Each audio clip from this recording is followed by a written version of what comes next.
സ്വപ്നം പോലെ സുന്ദരമായിട്ടുള്ള ഒരു കാര്യം പറയട്ടെ. സ്വപ്നം പോലെ ആണെങ്കിലും അതുണ്ടാകാൻ എടുത്ത വഴി സ്വപ്നം പോലെയേ അല്ല, തികഞ്ഞ യാഥാർത്ഥ്യങ്ങളായിരുന്നു. ഇന്ന് ഞാൻ പറയാൻ പോകുന്നത് എൻ്റെ ജീവിതത്തിലെ ഏറ്റവും പ്രിയപ്പെട്ട ഒരു കാര്യത്തെക്കുറിച്ച്, എൻ്റെ കുടുംബത്തെക്കുറിച്ച്. ഒരു ദിവസം കൊണ്ടോ ഒരു സ്വപ്നം കൊണ്ടോ ഉണ്ടായിത്തീർന്നതല്ല ഈ കുടുംബം.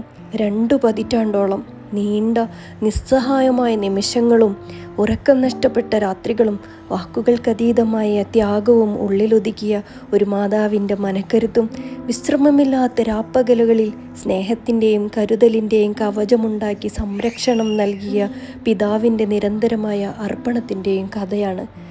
അമ്മയുടെ ജീവനൊടുക്കുന്ന മുറിവുകളിലൂടെയും കുഞ്ഞുമക്കൾ പൊഴിച്ച കണ്ണീരിലൂടെയും പിതാവിൻ്റെ മുതുകിൽ വന്ന ഭാരത്തിലൂടെയും ഓരോ പുഞ്ചിരികളും നിറം പകർന്ന നിമിഷത്തിലൂടെയും പടുത്തുയർത്തിയ കുടുംബം.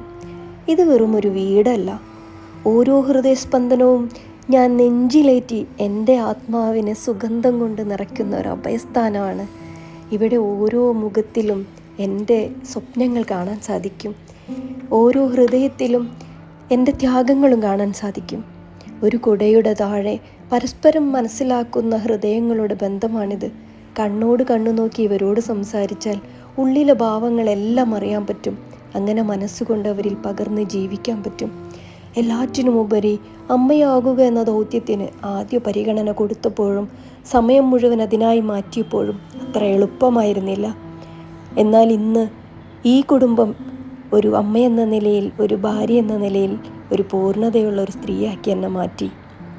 ഞാനിത് പറയുമ്പോൾ ഹൃദയം കൊണ്ട് കുടുംബത്തെ സ്നേഹിച്ച ഓരോരുത്തർക്കും ഒരിക്കൽ കൂടി കണ്ണിലൂടെ ഹൃദയം കാണാനും സ്പർശനത്തിലൂടെ സ്നേഹത്തിൻ്റെ ചൂടറിയാനും നന്ദിയോടെയും സ്നേഹത്തോടെയും ഇഷ്ടം പങ്കുവയ്ക്കാനും ഒക്കെ ഒരു ഓർമ്മപ്പെടുത്തലായിരിക്കട്ടെ.